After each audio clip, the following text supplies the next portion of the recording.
Yo muy contento con la expectativa de empezar a leer la novela de la cabeza de mi padre, cuando de entrada me enteré de qué trataba La cabeza de mi padre, ¿no? Me enteré porque pues hay de esas pláticas en mi casa y suceden ese tipo de cosas y uno a veces se entera desde antes de qué van los libros o algunos de los libros.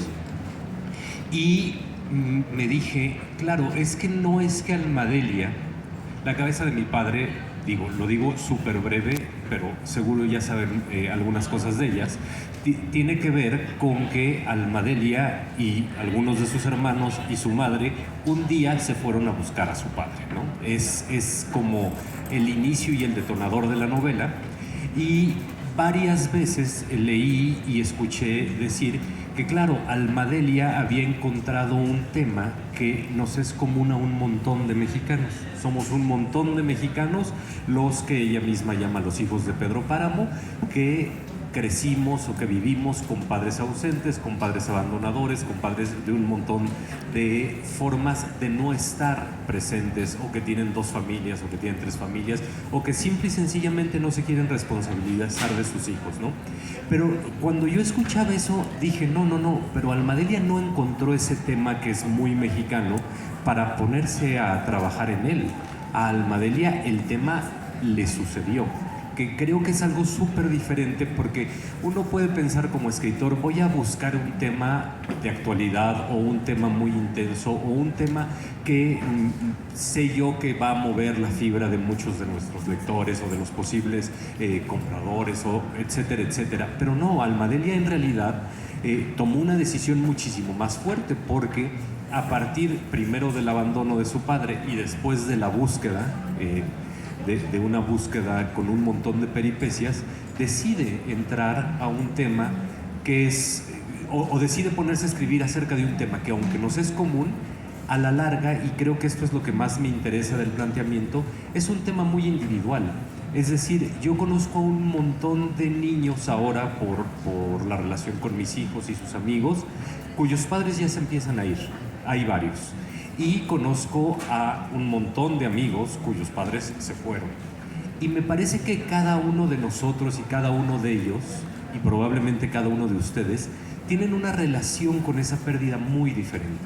Es decir, lo que se aventuró a hacer Almadelia es que, aun cuando podemos ser o no los mexicanos hijos de Pedro Páramo y no tener este padre, de pronto la experiencia individual se vuelve una forma de narrar la experiencia colectiva, y la experiencia colectiva se vuelve un pretexto para narrar lo propio, ¿no? Y la manera en la que nos afecta eso. Y bueno, justo con eso quiero empezar, aunque no dije todo lo que hay que decir de buenas tardes. Sí dije buenas tardes, pero no agradecí a todos los que tengo que agradecer, pero eso pasa con mis nulas habilidades sociales. Almadelia, pues sí hiciste eso, te apropiaste de lo colectivo y le cediste tu experiencia también. Entonces ese juego o esa doble apropiación me interesaba mucho.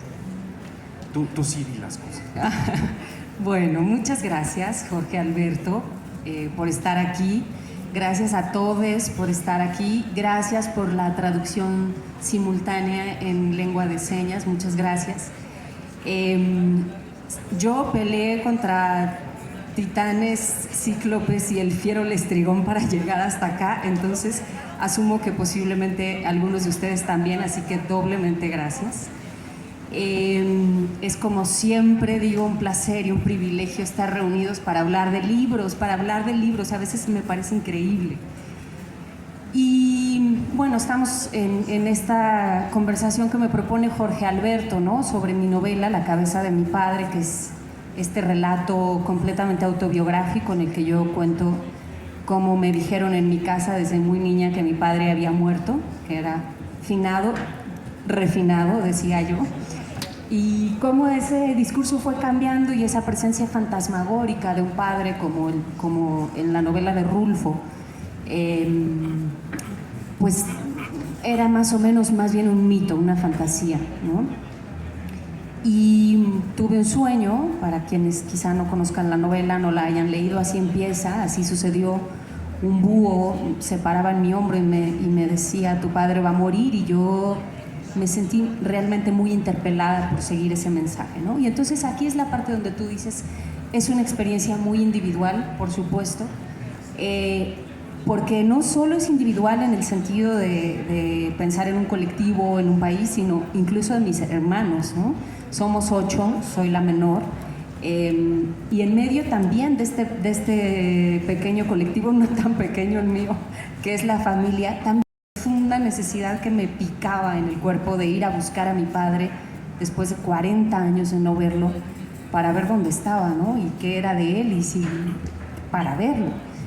Entonces es ese relato muy personal, es subirnos a la camioneta, ir por las carreteras preguntando, no tener nada más que una foto con la cabeza arrancada. Pero también me fui encontrando, en efecto, con que pues sí había un relato colectivo, ¿no? Mientras escribes, no piensas tanto en ello, lo dijiste bien, a veces te sucede. Yo creo que a mí esta novela me sucedió, o sea, de pronto me senté y no paré de escribir, pero me iba dando cuenta que mi historia se parece a la de muchos, ¿no? Ser 8 hermanos, un padre se va, crecer en Santa María la Ribera, en Clavería, en el bonito Ecatepec, en la más bonita ciudad, Nezahualcóyotl, chingarle, ver a una mamá que se las arregla sola, ¿no? Para sacar adelante a sus hijos, sus hijes, pues se parece a la historia de muchos, seguramente, de quienes están aquí hoy. Pero luego la novela se publicó hace 4 meses. Y ahí sí que la respuesta de quienes la han leído ha sido pues medio insólita. O sea, es impresionante la cantidad de paralelismos que la gente me devuelve, ¿no? Mi papá también se fue, también le habían arrancado la foto, o mi abuelo, o a mí me dijeron que mi papá era astronauta, o yo contraté un detective para que me dijera dónde estaba mi papá, y resulta que vivía a 8 cuadras de donde esta hija que me lo contó lo estaba buscando, ¿no? Y unos lo fueron a buscar a Guerrero y otros a Sonora, yo fui a Michoacán. Ese relato colectivo sí es el que a mí me tiene pues todavía como deslumbrada, ¿no? Tratando de asimilar qué es esto. Sí,